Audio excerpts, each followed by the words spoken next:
Howdy folks, welcome to the channel. Right now, I'm in a parking lot. I just picked up this Honda Civic right here. I'll show you guys a little bit more later, but right now I need to get it out of this damn parking lot because everybody's looking at me working on it. And it seems like they don't want me here. But right now, the problem is that the clutch goes to the floor and does not return. So if you look, it's already got a new slave cylinder right there. I already spent 15-20 minutes yesterday bleeding this sucker, and I replaced a small section of hose as well, just to eliminate that as a possible issue. And the clutch is still doing what it's doing. So I think the next thing to do here would be to real quickly pop out the master cylinder and replace that and see what happens. So in order to do that, you got a fitting that is attached to the top of the master cylinder, obviously the clutch line, and we want to take that loose. But you can't take that loose because you can't really access it. So the first thing you got to do is detach the clutch pedal from the clutch plunger, and then unbolt the clutch master cylinder, push it back through the firewall outside of the car, and then it should give you some room to access this bolt, or rather this fitting. So let me show you. You got right behind, see that fitting right there through that hole? That's what we're trying to get to, but we can't because, well, we just can't reach it. So we need to push this master cylinder back a little bit so that we can access it right here. And then we should be able to pop that free.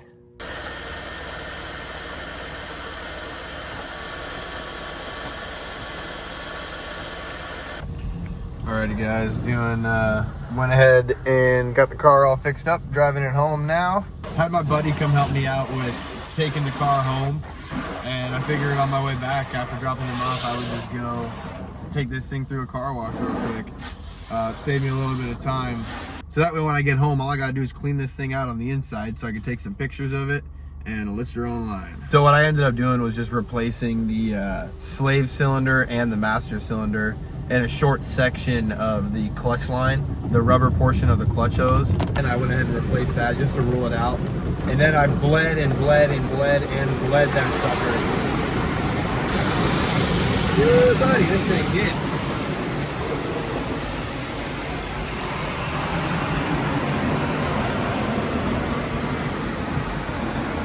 Oh, leaks.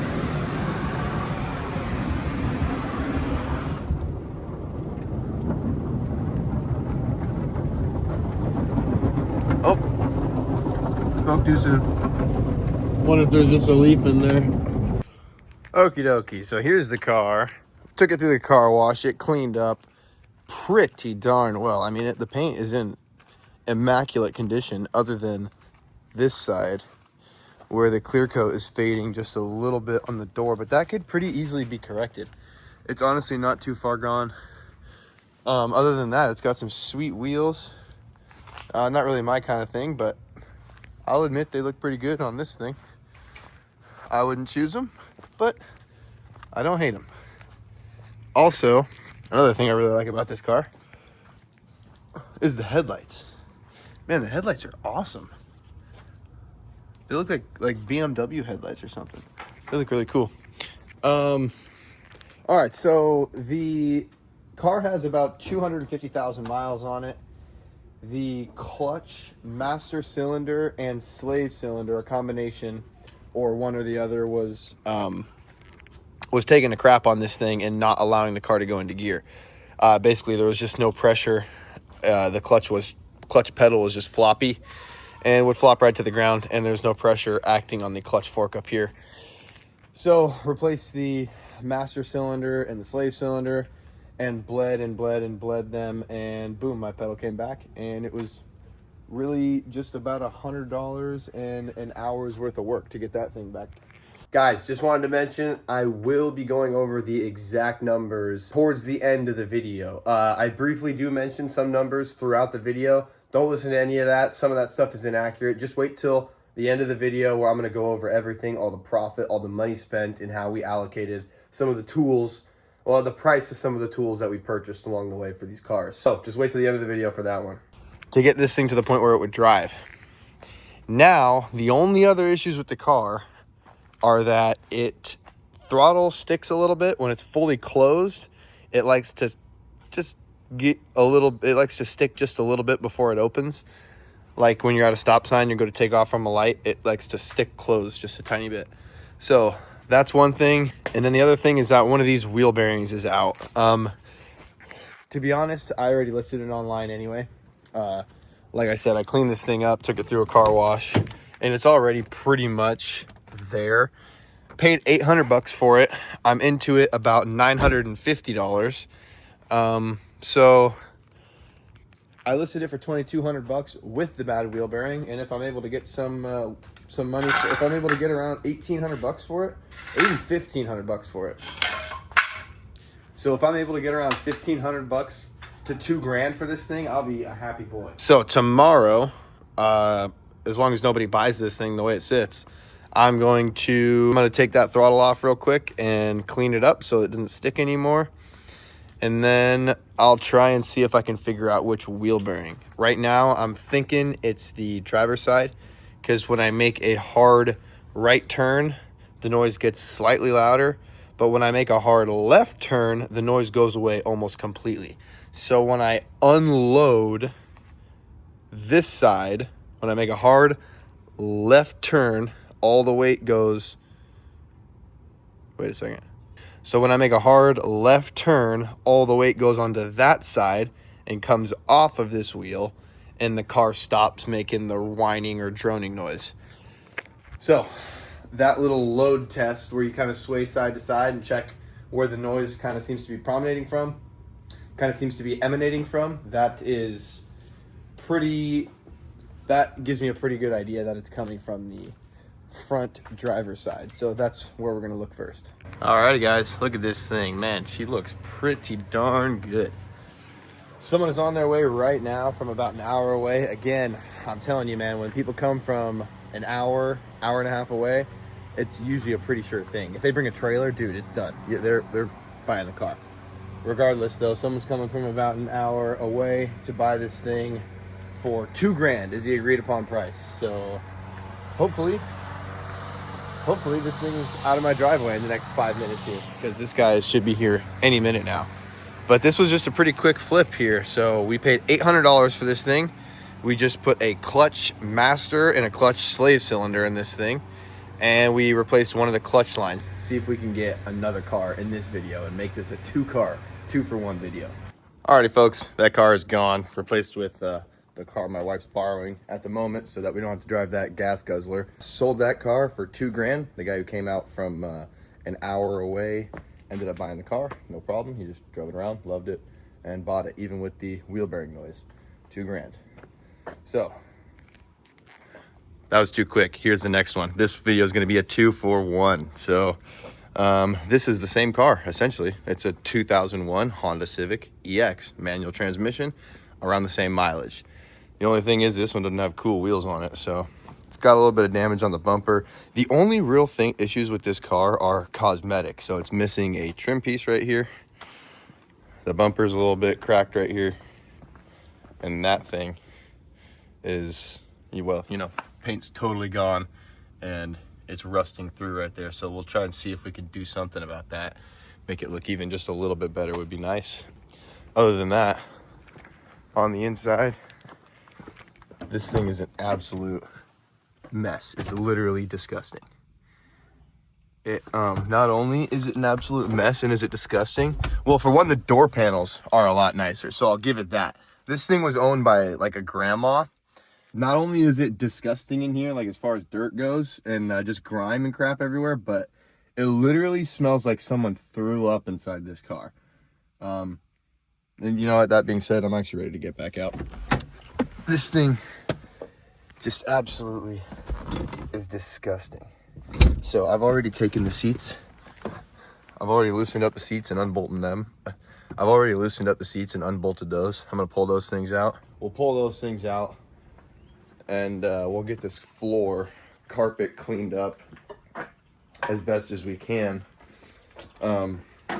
without hopefully having to pressure wash it. I really don't want to have to pressure wash the carpet, but I will if I have to. But we'll get the seats out, get the carpet out, or we'll get the carpet nice and bare, give us a lot of room to work inside this car. And then the plan from there is to use an extractor on this carpet and see how good of a job we can do with just some enzyme spray and an extractor. So this will be a good little test to see how well. I mean, just look at that. That's absolutely disgusting. Just molded grime in here. Yeah, I mean, this car's pretty nasty. And that vanilla scent is just making it worse. Would not have been my first choice. I'm a black ice guy myself. We paid $650 for the car. Oh, and I had to Uber out there. That cost me $30. So into this car. But let's see if we can make a little bit of money on this one. Okay, I got the seats out. Now I'm just gonna start vacuuming this thing out for the time being. It is kind of quite the mess. Oh boy, it still freaking stinks so bad in here. Even with the seats out. So apparently the smell is not coming from the seats. But I'll get this thing all nice and vacuumed out. There was a cover on that section of the floorboard. So like a little plastic piece. That's what's in the bag right here. So, oh my gosh. So that's pretty clean right there. But I'm gonna get this vacuumed out and then I'll show you guys what it looks like after that. And then from there, I'm probably gonna spray this enzyme cleaner on there. It's just like a lemon scented enzyme odor eliminator and stain remover. So once I get all the dirt out of there, that should really help. Okay, so it's starting to look a lot better in here. Still not all the way done vacuuming. I had to pop this thing out, so I just flung more debris everywhere.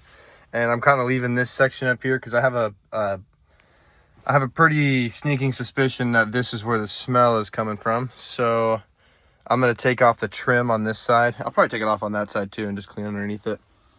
But yeah, that's kind of where I'm at right now. This should be pretty easy to take the trim off. It's just a screw underneath this piece right here. There's a little trim piece you pop off around the trunk lock right there.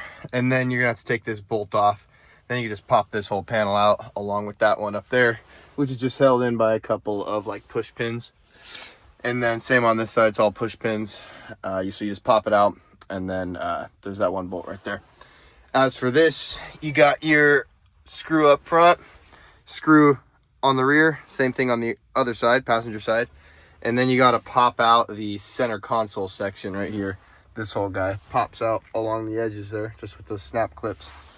And then you can take these two screws out, and then this whole thing should come out. So you got your 4 screws on the outside, pop the console section out, and then take your 2 Phillips screws out on the inside. Then you can take all the trim out of this car and really clean this carpet. But this thing, unfortunately, I'm starting to get used to the smell, but it is pretty egregious the way this thing smells. I'm not gonna lie. All right, well, there's one half done. Shampooed, scrubbed, extracted, enzyme odor eliminated. This half is still not done yet, and like I said, I suspect the smell is coming from there. It's just been soaking in enzyme odor eliminator. So we'll tackle that side next. I'll set up a tripod so you guys can see what I'm doing here. All right, I guess we'll start up here under the steering wheel. And give it a little extra soapy water.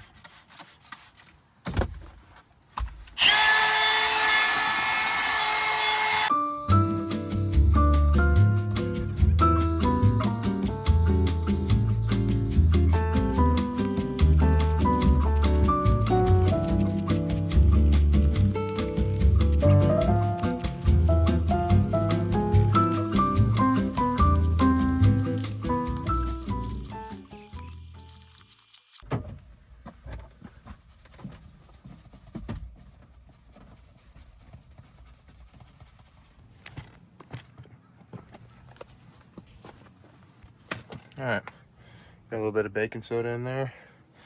Help absorb that last little bit of moisture and neutralize some of whatever odor may be left. This is also like some like fresh linen scented baking soda, which I guess that also kind of helps. It smells a little bit like that fresh scent kitty litter crap.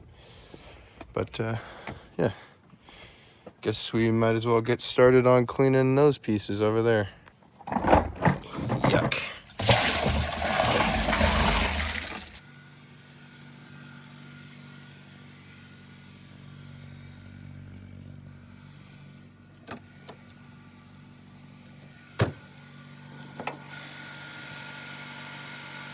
Whoa, what the heck happened here? I'll tell you what happened. I got that silver Honda Civic sold, and the guy offered me he offered me $1,600 plus this wrecked Corolla S right here.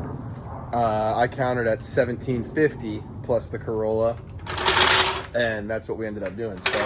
So I got $1,750 for that car, and someone's coming to pick up this Corolla. I've only had it up on Facebook for 2 hours at $600, and someone's coming right now to pick it up for $400. So that puts the total sale price for the Civic technically at what's $1,700 plus $1,750 plus $400 is $2,150. So that's not too bad. I think that's going to end it for this little flipper video. 2, I think, is plenty for 1 video. So let's go crunch some numbers and see what we ended up making on these 2 cars. Alrighty, folks, the results are in, and we did a pretty good job on these Civics. Got the numbers right here. Let's go over them real quick. For the 2001 black Honda Civic, and for those of you guys who want a detailed part-by-part breakdown on, how much went into everything, I'll put a little screenshot up on the screen of all the parts and the exact breakdown of everything that went into the cars. Oakley, inside.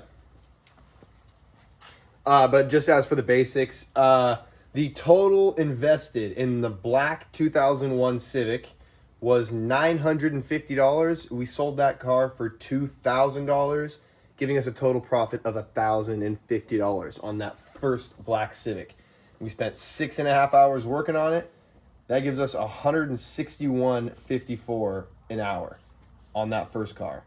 The second one, the 2001 silver Civic Coupe, that one was purchased for $650. We spent a total of $971 on that car, and we ended up selling that one for $1,750. Plus, remember, we got the crashed Corolla S on trade for that car, so $1,750 plus the wrecked Corolla, which we turned around and sold for $400, giving us a total sale price on that car of $2,150. So that means we ended up making $1,179 of profit on that car, giving us an hourly rate of, over 7 hours, $168.43. So, dude, that is like 5 times what I make, more than 5 times what I make at my day job. Kind of makes me think a little bit. But anyway, that's pretty darn good for flipping 2 cars in a week. I think it was overall like 10 days or something like that. But hey, guys, make sure you stay tuned for the next one. I got another really good flip. We made a lot more than we made on these ones coming up next. So stay tuned, subscribe to the channel. Thanks for watching. We'll see you in the next one.